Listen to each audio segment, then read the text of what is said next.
Hi, friends. Happy Friday and welcome to In the Loop with Woody and Greg. We are so excited to have you join us as we cap off this week. Of course, for those of you who are coming in live, do know we're on many different platforms and we love to hear from you. I know Greg always ends us at the end, always telling us that to share comments. So if you do us a favor, jump in and say hello. For those of you who are brand new to the show, welcome. I'm Winnie's son, longtime financial pro, CNBC council member, Forbes contributor, and of course, host of Level Up, which can be found on NASDAQ and many other streaming platforms. And of course, I know you're excited to see Greg here. Hello, Greg. How you doing? Hello, doing good. Yeah. Hi, everybody. Thank you so much for joining us. As always, it's always so much fun to be here, especially on a Friday, wrapping up the week. I've got some, I think, pretty good things to talk about coming up. But in case you don't know who I am, I'm Greg Nibbler, longtime tech reporter. I'm also a reporter and anchor for Fox 12 Oregon, hosting a live streaming show called Fox 12 Now. And on top of that, here, we get to talk to everybody. And like Winnie said, it's interactive. We want to see and hear your comments, your questions as we go through and hear what you think about what we're going to be talking about. So we've got some things that are exciting and also a little bit nerve wracking that I'm going to talk about when it comes to tech coming up. So definitely want to hear the feedback when it comes to that. Well, Greg, I wish I had better news. So I'm excited to hear what you've got to share because the financial markets have been pretty challenging to say the least this week. So we're still in negative territory. The market still has about 2.5 hours left to go. But currently the Dow is down around 21 points. NASDAQ's down about 55, 56 points. And the S&P 500 is also down 2, almost 3. And, the continued concerns that we're having this week all revolve around the topic of inflation. I'll just leave it at that. But basically, things aren't getting that much better yet. And so therefore, investors were hoping that the Fed would lower interest rates. That doesn't seem like it's going to happen anytime soon.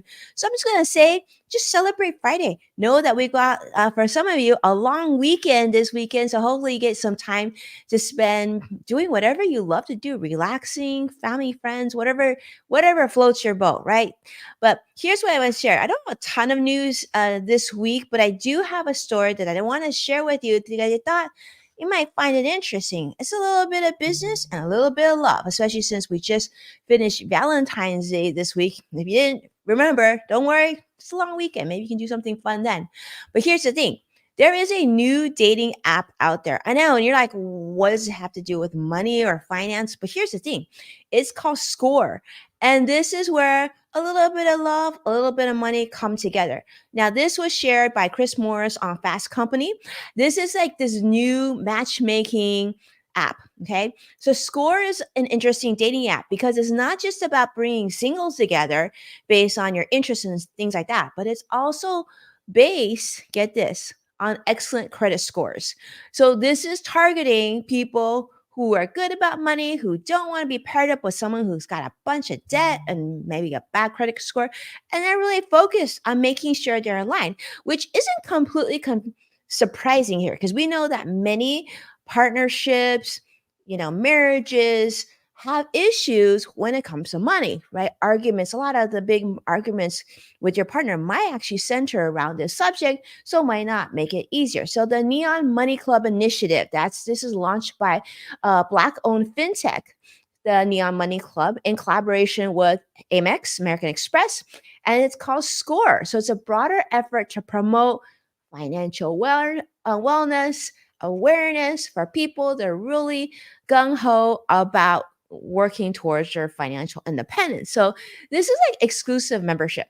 So only users who have a credit score of 675 are eligible. So they're encouraging a community that values fiscal responsibility and health.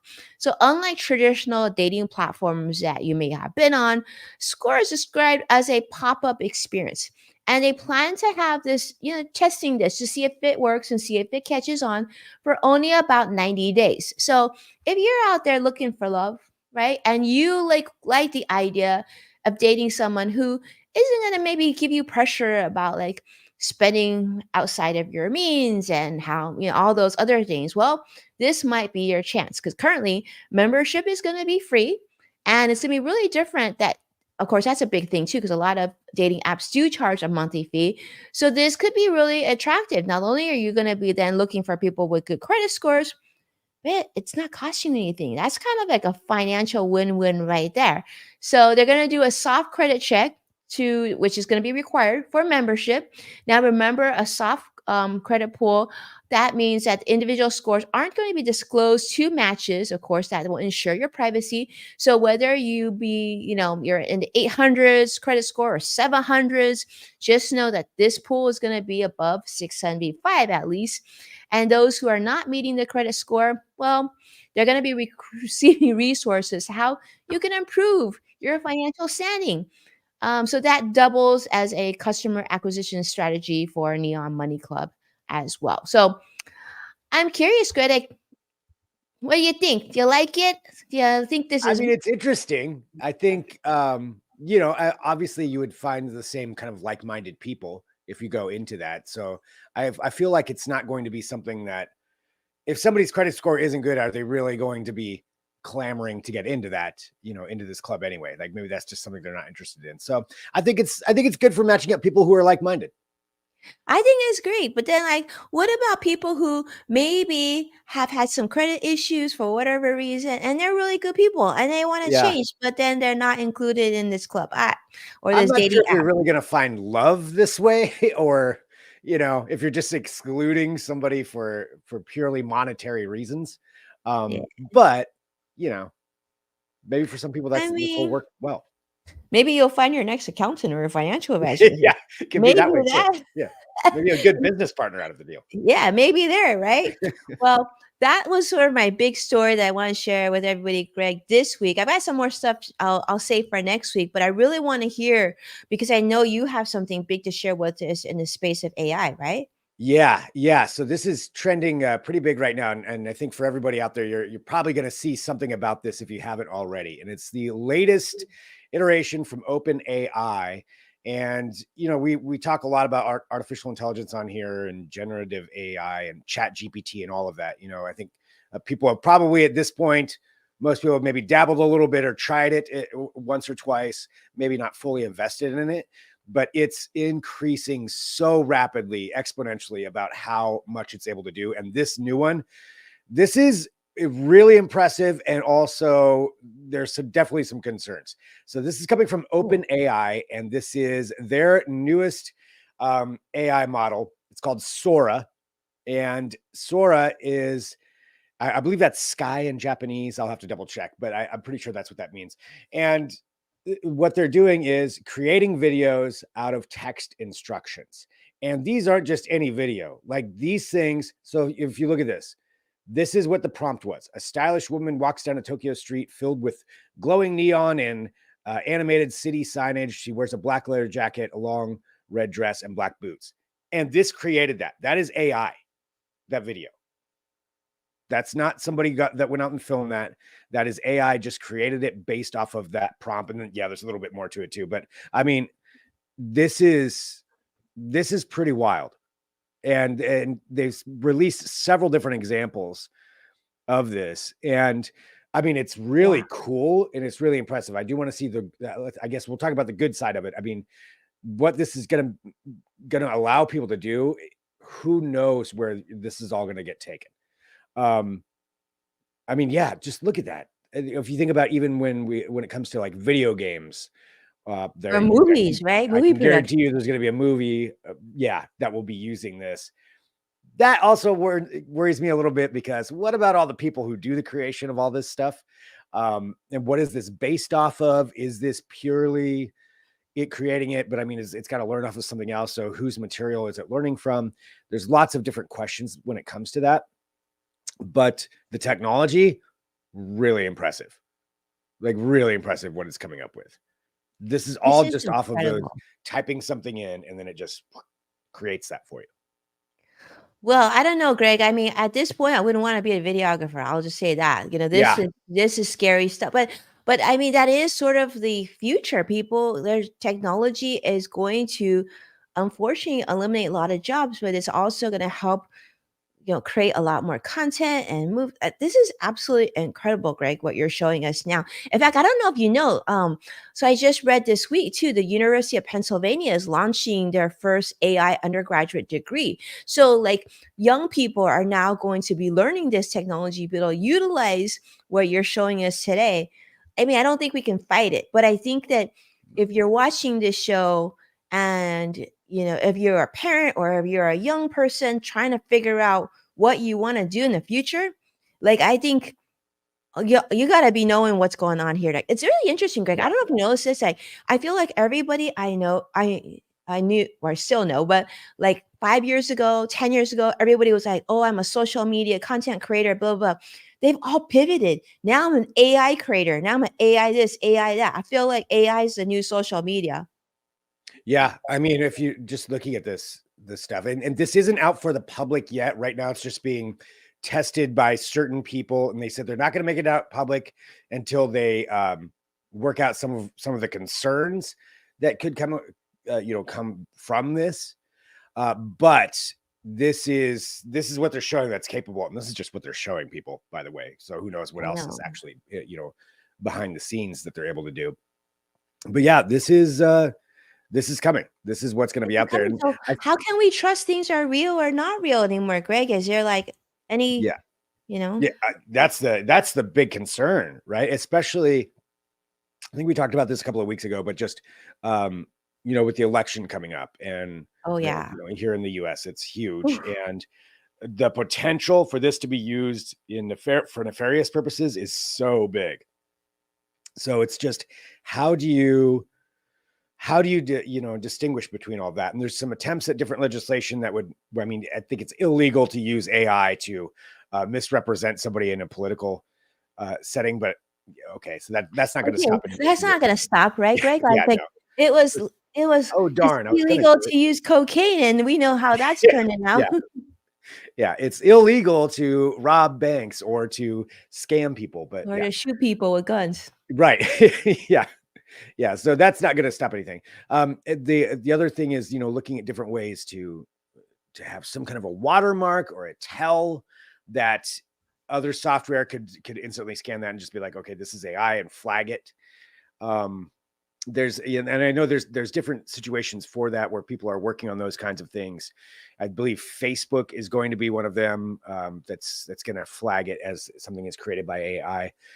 But yeah, there's a lot of concerns, I feel like, that need to be worked out for this before this is just completely unleashed upon the world. But Yeah, it is cool. I mean, it is the so tech side, cool. it's very cool. It's so cool. I mean, like we want to be able to use this sort of technology for entertainment, right? Like just like we've seen CGI and movies and stuff like that's all great. But how do we keep this from being readily available to like mainstream news? And like you said, I Yeah, mean, we're going to a big election this year, and yeah, we're going to do one every 4 years. And how are we yeah. going to trust? It's gonna be interesting, but I definitely encourage everybody to go there and take a look at what they're doing. Google is also talking about, because they have their AI. They're Gemini? they're insinuating that they have something that's way more powerful.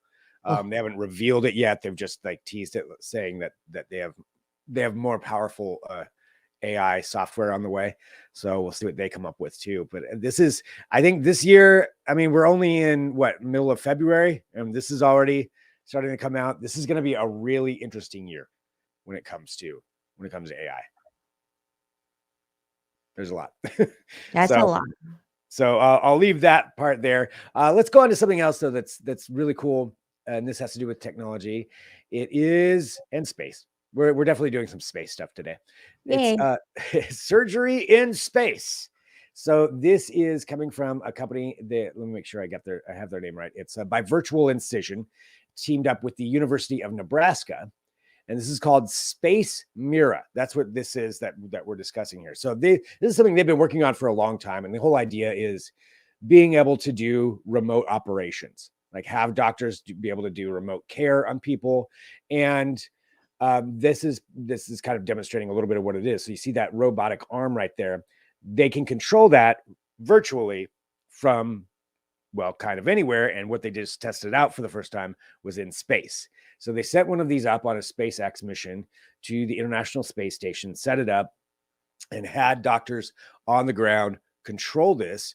And they were able to cut tissue. The tissue was rubber bands, but able to simulate, doing an actual somewhat of an operation. They were able to grasp things, make incisions, cut. Wow. And the idea would be, that a doctor on the ground could perform surgery or medical procedures on somebody in space, which would be really huge as we look at more and more people going into space. And then even once we get onto to Artemis and with a moon, a moon base and all of that, to have somebody to be able to control it. The one issue they had, though, was that there's a 0.85-second delay, which Mm, that could come into play if you're dealing with something really sensitive. yeah. Yeah, so that part they've got to work on that and see what they can do on there. But it was still pretty cool to know, to think about just somebody sitting here on Earth controlling a robotic arm, way up in the space station, and able to do just tiny little incisions and cuts, all with that, all virtually. So I Which think is it's pretty cool incredible. advancement. Yeah, if they can do it in space, they can certainly do it for other countries or like remote locations, right? So that's Yep. another thing that we got to talk about too, right? The future of medicine and surgeons and whatnot. Yeah. And if surgeons can do this, then what you've shown us with AI, certainly we can't discount that eventually, like certain surgeries could be programmed, right? And AI could do this as well. I suppose so. Yeah. Yeah. In theory, that could come to pass. A robotic doctor.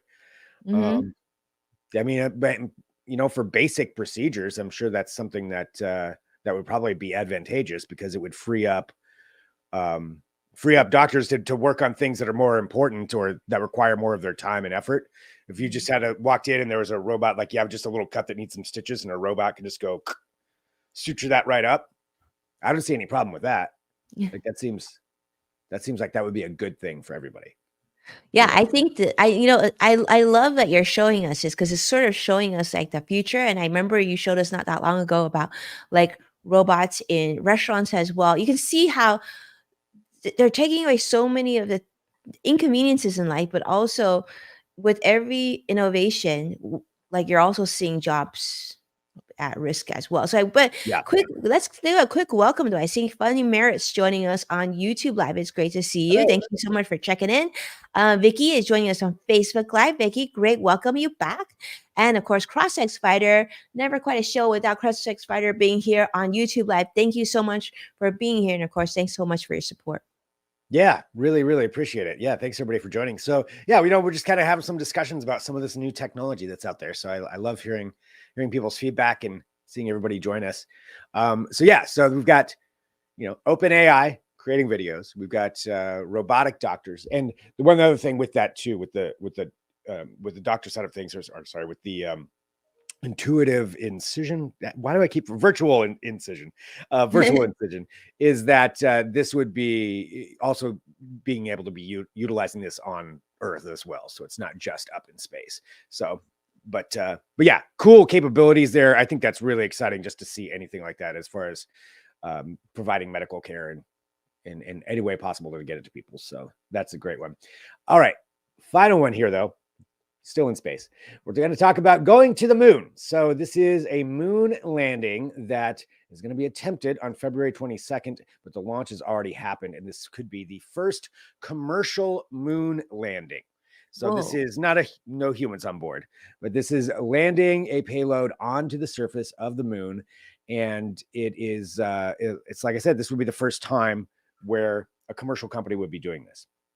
So there's only a handful of countries that have ever been able to successfully land something on the moon, and now they're going to try this. So this is the IM-1 lander from Intuitive Machines. It's called Odysseus, and it successfully launched a few days ago. It's now traveling to the moon. And the idea is that it's going to land, and they have a lot of testing equipment on there. NASA has some equipment. This isn't a NASA mission now, but NASA is working with it and helping to fund it.